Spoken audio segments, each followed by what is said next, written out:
किसी ने बड़े कमाल की बात कही है कि रिश्ते हमेशा चंदन की लकड़ी की तरह होने चाहिए।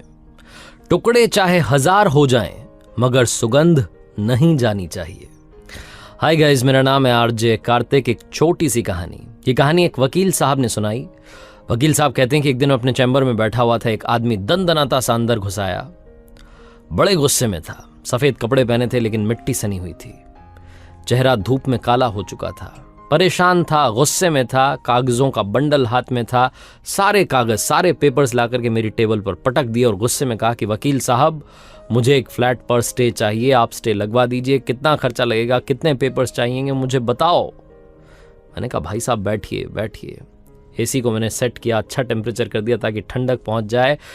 ऑफिस बॉय को बुलाया, मैंने कहा इनको ठंडा पानी पिलाओ, शरबत पिलाओ। मैंने कहा भाई साहब चिंता मत कीजिए, आपका काम हो जाएगा, आप तो मुझे बताओ कि करना क्या है। सारे पेपर्स उनसे लिए, आधे घंटे तक बातचीत हुई, समझने की कोशिश की कि क्या कहना चाह रहे थे। उसके बाद मैंने उन्हें हाथ जोड़ करके नमस्कार किया और कहा कि 4 दिन बाद फिर से आइएगा, ये पेपर्स एक बार मैं चेक कर लेता हूँ, उसके बाद आपको बताऊंगा कि क्या करना है। आपके केस को सुलझाने के लिए थोड़ा सा टाइम दीजिए। 3-4 दिन के बाद में वो आदमी वापस आया, उसी गुस्से में, वही शक्ल, वही हाल। मैंने कहा बैठिए, आज आप कुछ बोलेंगे उससे पहले मैं बोलना चाहता हूं। आपसे मेरी जितनी बातचीत हुई, जितने मैंने कागज देखे, मुझे थोड़ा थोड़ा समझ में आया है, और जो मुझे समझ में आया मैं आपको बस वो समझाना चाहता हूं। मैंने कहना शुरू किया कि भाई साहब, आप, आपका छोटा भाई और बहन, आप 3 सदस्य हैं परिवार में। आपके मम्मी पापा बचपन में गुजर गए। माँ बाप के चले जाने के बाद आप ही अपने घर के सबसे बड़े सदस्य थे। अपने भाई और बहन का ख्याल आपने बिल्कुल माँ बाप की तरह रखा। अपनी बहन की अच्छी पढ़ाई लिखाई के बाद शादी करवा दी, और छोटे भाई के लिए तो जी जान एक कर दी, हर एक सांस उसके लिए लगा दी। आपने खुद 9वीं तक पढ़ाई की, लेकिन भाई को आज इंजीनियर बना दिया। जितना मैं आपसे समझ पाया हूं, आप बता रहे थे कि बचपन में एक बार एक बैल ने सींग घुसा दिया था, भाई लहूलुहान हो गया था। आप कंधे पर लेकर के उसे 5 किलोमीटर दूर अस्पताल में गए, क्योंकि गांव में अस्पताल नहीं था। आपने अपने भाई के लिए सब कुछ एक कर दिया, बहुत मेहनत की, खेतों में दिहाड़ी की, भूखे पेट रहे, तन पर आपके कपड़े ढंग के नहीं थे, लेकिन आपने भाई के लिए कहीं कोई कमी नहीं आने दी। आपने अपना जीवन न्यौछावर कर दिया। यहां तक कि एक बार जब वो बीमार हो गया, जब डॉक्टर्स ने कहा कि किडनी चाहिए, तो आपने अपनी किडनी उसके लिए डोनेट कर दी और कहा कि तू अफसर बन, तू बीमार ठीक नहीं लगेगा, मैं तो यहाँ गांव में रहकर के खेती करूंगा, तू जा अपनी जिंदगी जी, अच्छे से पढ़ाई कर, अच्छा अफसर बन। भाई ने जब इंजीनियरिंग कॉलेज में एडमिशन लिया तो 80,000 रुपए की फीस थी सालाना, वो भी आपने चुकाई।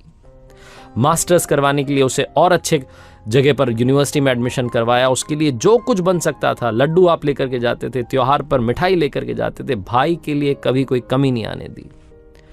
भाई जब इंजीनियर बना तो पूरे गांव में खाना खिलवाया, माहौल बना दिया।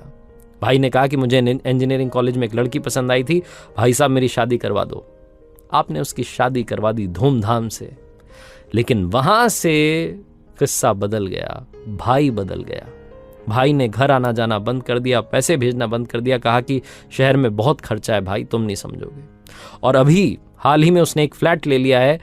आपने पूछा कि पैसे कहां से आए, तो कह रहा है कि लोन ले लिया है। अब इस लोन को चुकाने के लिए आपसे कह रहा है कि आधी खेती बेच दो, आधा खेत बेच दो, मुझे मेरा हिस्सा दे दो। इस बात से आप खफा हो गए हैं।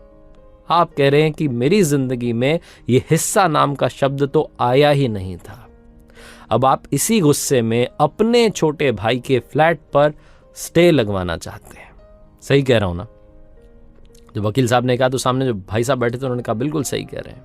फिर वकील साहब ने कहा कि थोड़ा और सुन लीजिए, मैं आपको ये आश्वासन देता हूं, भरोसा दिलाता हूं कि आपका काम हो जाएगा। उस फ्लैट पर स्टे दिलवा दूंगा, यहां तक कि उस प्रॉपर्टी में जो भाई ने खरीदी है उसमें हिस्सा भी मांग लूंगा। लेकिन भाई साहब मुझे बस इन सवालों के जवाब दीजिए। क्या वो किडनी जो आपने अपने भाई के लिए दान कर दी, क्या वो वापस आ पाएगी? क्या वो लम्हा वापस आ पाएगा जब आप अपने छोटे भाई को कंधे पर लेकर के, जब वो लहूलुहान था, खून बह रहा था, आप उसे अस्पताल लेकर गए थे 5 किलोमीटर दूर? क्या वो जिंदगी के पल, वो लम्हे वापस आ पाएंगे जो आपने उसके लिए न्यौछावर कर दिए? आपने अपनी पूरी जिंदगी लगा दी, वो इस फ्लैट की कीमत के आगे तो कुछ भी नहीं है। इस फ्लैट की कीमत तो सबके आगे शून्य है, 0 है। आपने अनमोल समय अपने भाई के लिए दे दिया। कहाँ आप कोर्ट कचहरी के चक्कर में पड़ रहे हैं, इससे दूर हटिए।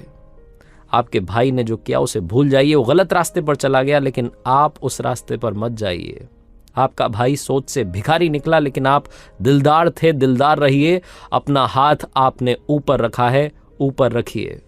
अपने बच्चों को पढ़ाइए लिखाइए, उनकी पढ़ाई लिखाई में अपना मन लगाइए, उनके लिए जो है अब जिंदगी न्यौछावर कीजिए। हो सकता है कि आपका भाई पढ़ाई लिखाई के बाद में बिगड़ गया, संस्कार भूल गया, लेकिन आपके बच्चे ऐसा नहीं करेंगे, मैं आपको विश्वास दिलाता हूँ। वकील साहब जब ये बोल रहे थे, सामने वाले भाई साहब की आंखों में आंसू छलक रहे थे, लेकिन चाह करके भी रोए नहीं। हाथ जोड़ा, नमस्कार किया और कहा कि वकील साहब धन्यवाद, मुझे समझाने के लिए, चले गए। ये वकील साहब कहते हैं कि जब वो बंदा वहां से चला गया तो मुझे लगा कि शायद वो गुस्सा हो गया है, शायद वो नाराज हो गया है कि वकील जिसके पास आया था इसने मुझे ज्ञान दे दिया। वकील साहब को लगा कि अब ये दूसरे वकील के पास जाएगा, अपना काम करवा लेगा, स्टे ले आएगा, लेकिन ऐसा कुछ नहीं हुआ। साल बीत गए और कल अचानक से वो आदमी फिर से वकील साहब के चैम्बर में पहुंचा। सफेदी झलक रही थी, साथ में एक लड़का था, हाथ में मिठाई का पैकेट था, और उस व्यक्ति ने कहा कि साहब आपका धन्यवाद है। वकील साहब ने कहा, अरे मैं आपको पहचान गया, आइए बैठिए। उस व्यक्ति ने कहा, आज बैठने नहीं आया हूं, आज आपको मिठाई खिलाने आया हूं। जो बात आपने उस दिन कही थी कि कोर्ट कचहरी के चक्कर में मत पड़ो, और ये भाई से बदला लेने के चक्कर में मत पड़ो, अपने बच्चों की पढ़ाई लिखाई के चक्कर में पड़ो। मेरा बच्चा आज डॉक्टर बन गया है वकील साहब, और गांव में अस्पताल खोल दिया है, उसी की मिठाई आपको खिलाने आया हूं, क्योंकि आप हैं इस मिठाई के असली हकदार। और रही बात भाई की, तो उसने भी मुझसे माफी मांग ली है और मैंने उसे माफ भी कर दिया है। छोटी सी कहानी है, बहुत इमोशनल, लेकिन बहुत बड़ी बात बताती है।